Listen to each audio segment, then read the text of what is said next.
discuss a quick revision of second chapter acid base and salt.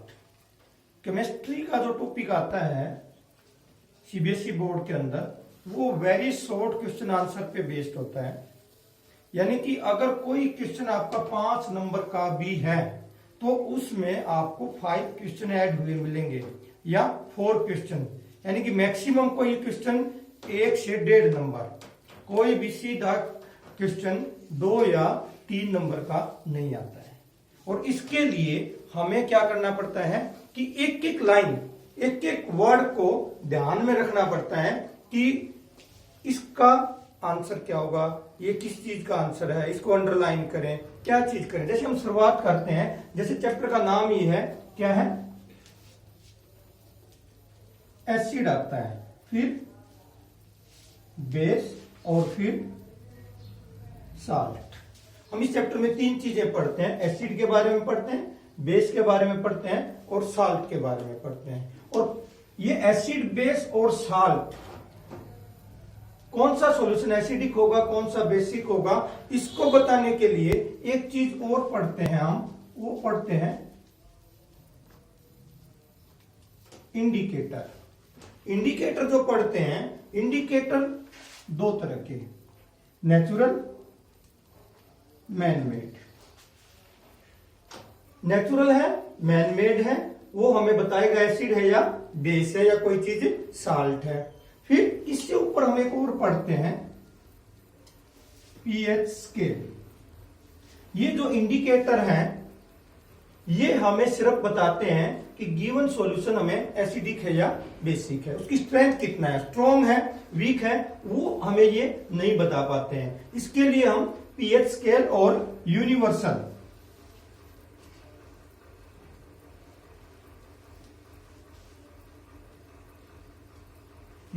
Indicator, इन 2 की मदद से हम बता पाते हैं कि कोई भी एसिड या बेस वीक है या स्ट्रॉन्ग है, उसका पीएच लेवल कितना है और उसका जो कलर है यूनिवर्सल इंडिकेटर पे वो कैसा है। तो अगर हम यहां से स्टार्ट करें, एसिड के बारे में देखें या इंडिकेटर के बारे में देखें, जब क्वेश्चन आएगा कि राइट द नेम ऑफ 2 और 3 नेचुरल इंडिकेटर, जैसे कि हम करें यहाँ पे लिटमस पेपर आ गया, आपका टर्मरिक आ गया, आपका आ गया रेड कैबेज।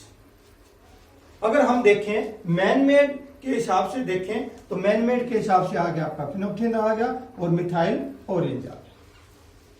फिर इन्हीं के ऊपर क्वेश्चन आता है कि फिनोप्थेलिन के अंदर इसका नेचुरल कलर कौन सा है, मिथाइल ऑरेंज का नेचुरल कलर कौन सा है, और इनका colour in acid and base, acid और बेस के अंदर इनका कलर कैसा होगा।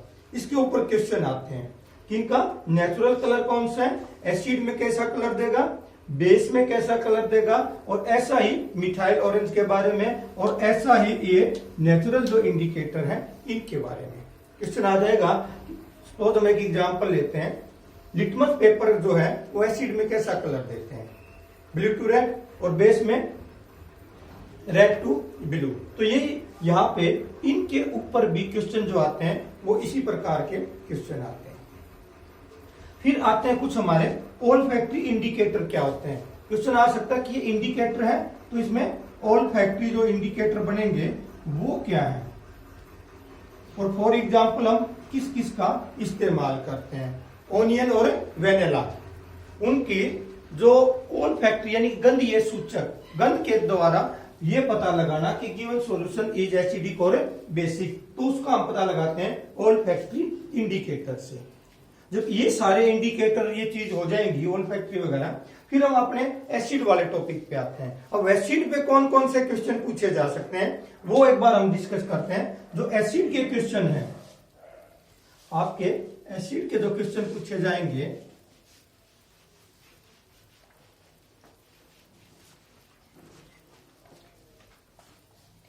टेस्ट के बारे में पूछ ले एसिड, फिर एसिड के पूछे जाएंगे स्ट्रॉन्ग एसिड, वीक एसिड के बारे में, स्ट्रॉन्ग एसिड कौन सा है, वीक एसिड कौन सा है। या क्वेश्चन आता है कि किसी में, जैसे कि आपका ग्रेप्स के अंदर कौन सा है, या आपका भाई टार्ट्रिक किसके अंदर है, या टमाटो के अंदर कौन सा एसिड पाया जाता है, या कर्ड के अंदर कौन सा एसिड पाया जाता है। या एक क्वेश्चन जो सबसे ज्यादा आता है कि जब आंट स्टिंग होता है, यानी कि वो चींटी डंक मारती है, तो हमारे शरीर के अंदर कौन सा एसिड इंजेक्ट करती है, जैसे कि फॉर्मिक एसिड या मेथनिक एसिड जो है वो हमारे शरीर के अंदर इंजेक्ट करती है।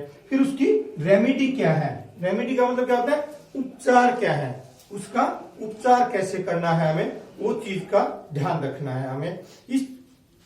ये सारे के सारे क्वेश्चन एसिड के ऊपर बेस आते हैं अगर हम सिंपल चीजें देखें तो हम इसकी। परंतु यदि बात है ये कि इसकी प्रॉपर्टी के ऊपर क्वेश्चन आते हैं कि acid react with base to form salt and water, यानी कि ये आपको लिख के दे दिया, आपको उसकी इक्वेशन का नाम देना, जैसे कि न्यूट्रलाइजेशन रिएक्शन। आगे कि acid react with metal to form what, आगे कि hydrogen gas, and acid react with metal they form hydrogen gas, prove it. इसको हमने प्रूव करना है, सिद्ध करना है। कैसे प्रूव करेंगे कि ये हाइड्रोजन गैस है। या acid react with metal carbonate और मेटल हाइड्रोजन कार्बोनेट, कौन सी गैस प्रोड्यूस करेंगे, acid react with metal hydrogen carbonate और मेटल कार्बोनेट, ये क्या बनाते हैं, CO2 गैस। और ये गैस CO2 ही है। How can we prove it, if we pass this gas through lime water and if its colour change, क्या हो जाएगा, मिल्की। तो ये क्या है, CO2। सेकंड क्वेश्चन यहीं पे आता है, what will happen if we pass excess amount of CO2 through lime water, what will happen. आपने एक ही वर्ड में आंसर देना है, lime water will be colourless, वो कलरलेस हो जाएगा।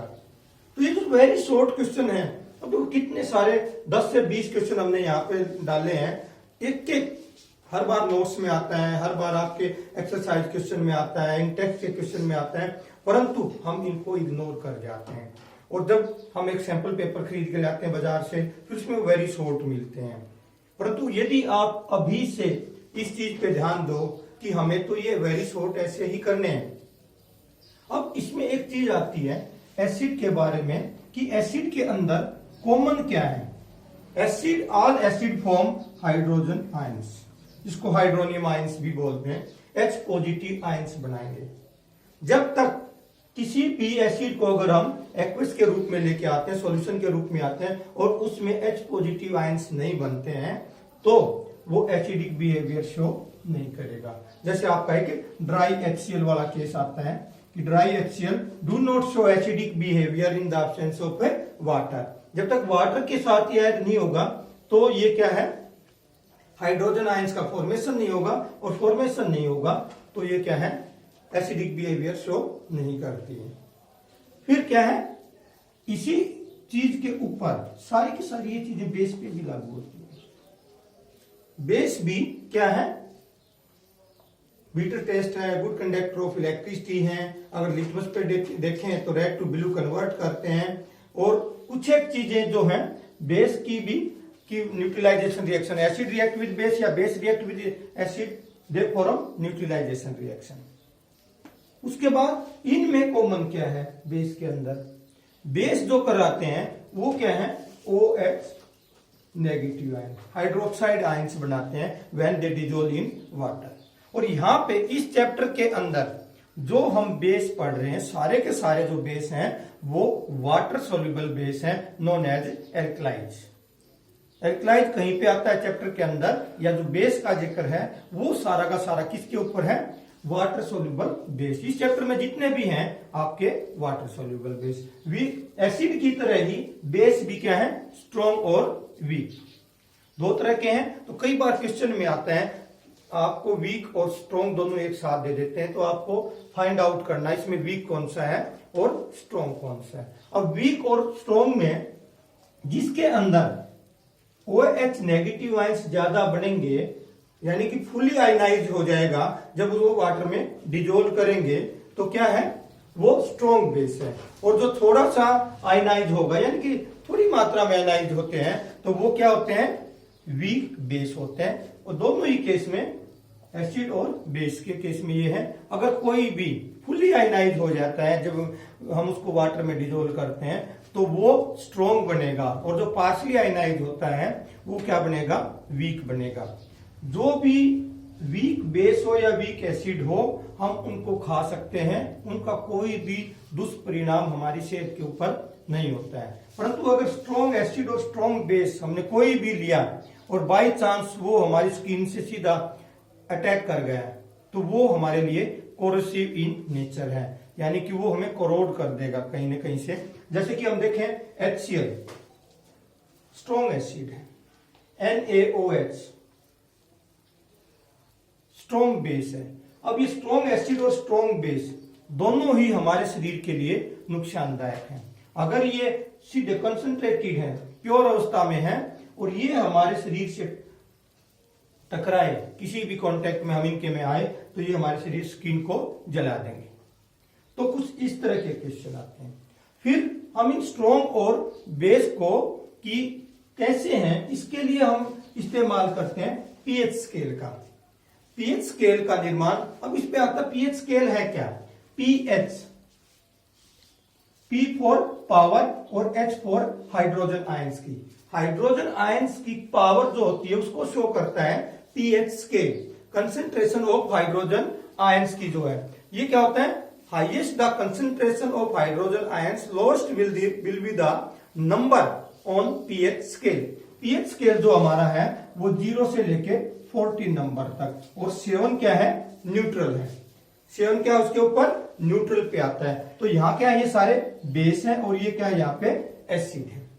इसी के साथ में अगर हम देखें इसका इस्तेमाल करके, और universal indicator is the mixture of many dyes which give different types of colour on different pH scale. अगर अलग अलग पे यूनिवर्सल इंडिकेटर अगर हम देखें, बात करें, यहाँ पे एक थोड़ा सा डिस्कशन कर लेते हैं।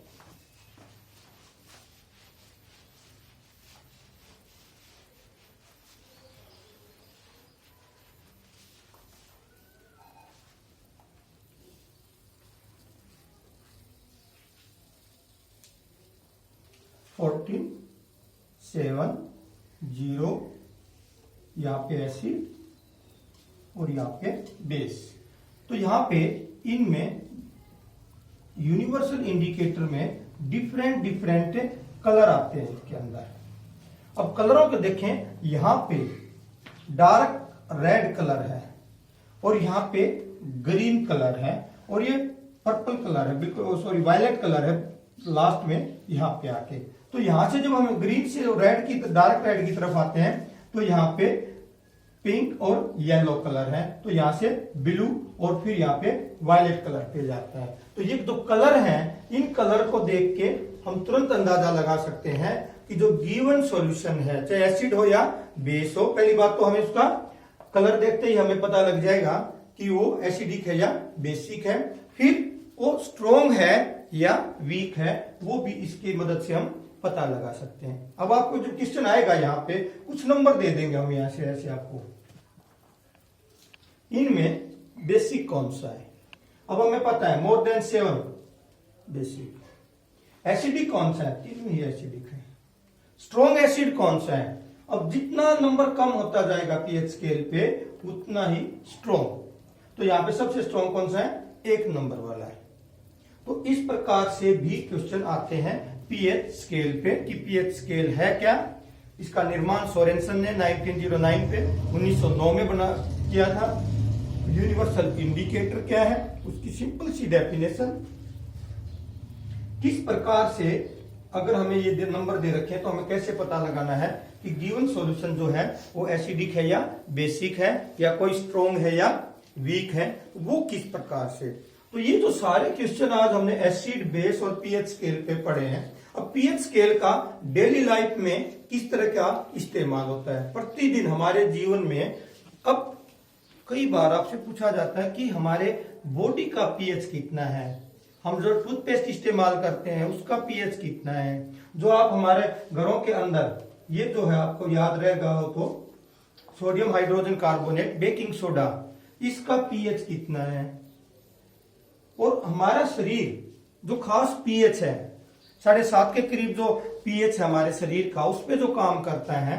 और आपको पता है जो डाइजेस्टिव सिस्टम है उसमें हल्का सा HCl का रोल होता है जो हमारे स्टोमक से रिलीज होता है। अगर ये एक्सेस अमाउंट में रिलीज हो जाए तो हमारे स्टोमक के अंदर पेन होता है, हमें इरिटेशन होता है, हम बेचैन होते हैं। तो फिर यहाँ पे क्वेश्चन आता है इसकी रेमेडी कौन सी है और क्यों। हमें पता है ये ज्यादा एसिड के कारण से हमें पेन हो रहा है, इसको दूर करने के लिए हम इस्तेमाल कर लेते हैं इस वाले प्रोडक्ट का। कौन सा है ये, बेकिंग सोडा, क्योंकि इसका पीएच कितना है, नियर अबाउट 8 and 5, 8.5 है इसका पीएच। यहाँ पे ये थोड़ा सा एसिडिक ज्यादा हो गया तो ये क्या करेगा, इसको न्यूट्रलाइज करेगा। थोड़ी देर के बाद हमें पेन नहीं हो रहा है, हमें इरिटेशन नहीं हो रही है, हम कंफर्टेबल फील कर रहे हैं। तो ये रीजन और क्यों यहाँ पे इसका आया था। अब दूसरी चीज है कि जब आपकी मिट्टी ज्यादा ही एसिडिक हो तो आप किस चीज का इस्तेमाल करोगे, किस चीज का इस्तेमाल करेंगे। हमारी मिट्टी जो है, सोयल जो है वो एसिडिक इन नेचर है और हमें पता है कि किस पे सबसे ज्यादा फसल होती है, सेवन पे, इस पे।